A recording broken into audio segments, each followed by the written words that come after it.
अस्सलाम वालेकुम। Doctor Shumaila Hanif, consultant obstetric gynaecology, Fatima hospital Lahore.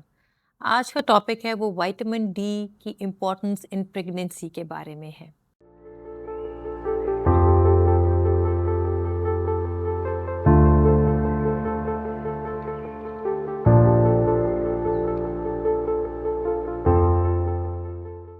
हम सब जानते हैं कि विटामिन डी हमारी बोन हेल्थ, हमारी हड्डियों के हेल्थ के लिए बहुत ही ज़रूरी है। मेन फंक्शन जो विटामिन डी का वो ये है कि विटामिन डी की प्रेजेंस में जो विटामिन डी है हमारी इंटेस्टाइन से कैल्शियम और फास्फोरस को एब्जॉर्ब करता है और बोन के अंदर डिपॉजिट करता है।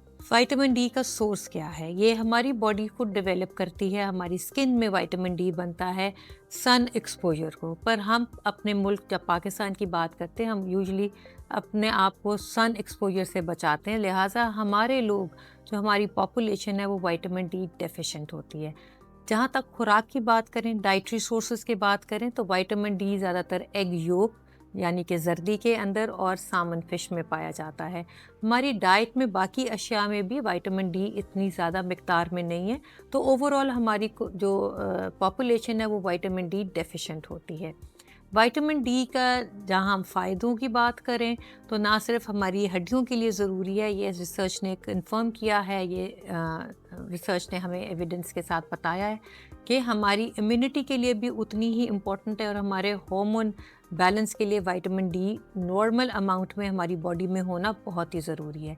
आज हम स्पेसिफिकली बात कर रहे हैं प्रेगनेंसी में भी साइंटिफिक एविडेंस ने ये बताया है कि माँ के अंदर विटामिन डी होना नॉर्मल लेवल में बहुत ही इम्पोर्टेंट है। एक तो मदर की बोन हेल्थ के लिए बहुत ज़रूरी है, इसके साथ साथ होने वाले बच्चे के भी स्केलेटन ने बनना है, उसकी बोन्स ने बनना है, उसकी डेवलपमेंट के लिए भी माँ का विटामिन डी नॉर्मल होना बहुत ही ज़रूरी है।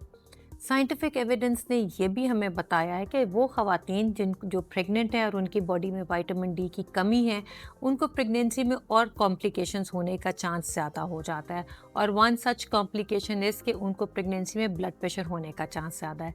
साथ में प्री एक्लेम्सिया होने का चांस ज़्यादा है। प्री एक्लेम्सिया ब्लड प्रेशर की एक कॉम्प्लिकेशन है जिसमें माँ के गुर्दे भी अफेक्ट हो जाते हैं और पेशाब के ज़रिए माँ का जो प्रोटीन है वो निकलने लग जाता है। साथ में ये देखने में आया है कि माँ को शुगर होने का चांस ज़्यादा है, इन्फेक्शंस होने का चांस ज़्यादा है और प्री टर्म बर्थ यानी वक्त से पहले डिलीवरी होने का चांस बढ़ जाता है अगर माँ के अंदर विटामिन डी की कमी हो।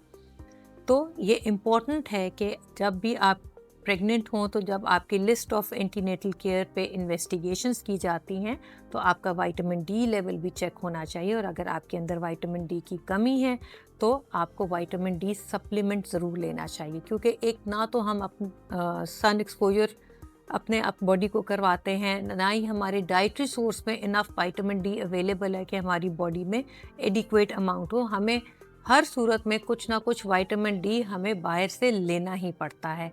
ज़्यादातर प्रेगनेंसी में रिकमेंड किया जाता है कि रोज़ाना 4000 से 5000 इंटरनेशनल विटामिन डी आप रोज़ाना लें। यूजुअली हम एडवाइस करते हैं कि 2 महीने तक लें, पर जिसकी जितनी डेफिशिएंसी है आपके डॉक्टर आपके लिए बेस्ट प्लान करेंगे कि आपको कितनी रोज़ानिया के लिए विटामिन डी का सप्लीमेंट लेना चाहिए। तो आज की वीडियो विटामिन डी इन प्रेगनेंसी के बारे में थी कि जिनका विटामिन डी कम है, ये बहुत इम्पॉर्टेंट और ज़रूरी बात है कि आप अपने डॉक्टर के मशवरे के साथ अपना विटामिन डी सप्लीमेंट जो है आपने ज़रूर लेना है ताकि आपको आपकी बोन हेल्थ जो है वो सही रहे, साथ में आपके बच्चे की बोन सही डेवलप हों, आपको ब्लड प्रेशर, प्री एक्लेम्सिया और शुगर होने के चांसेस कम। आप अपना बहुत सारा ख्याल रखें, खुश रहें। अल्लाह हाफ़िज़।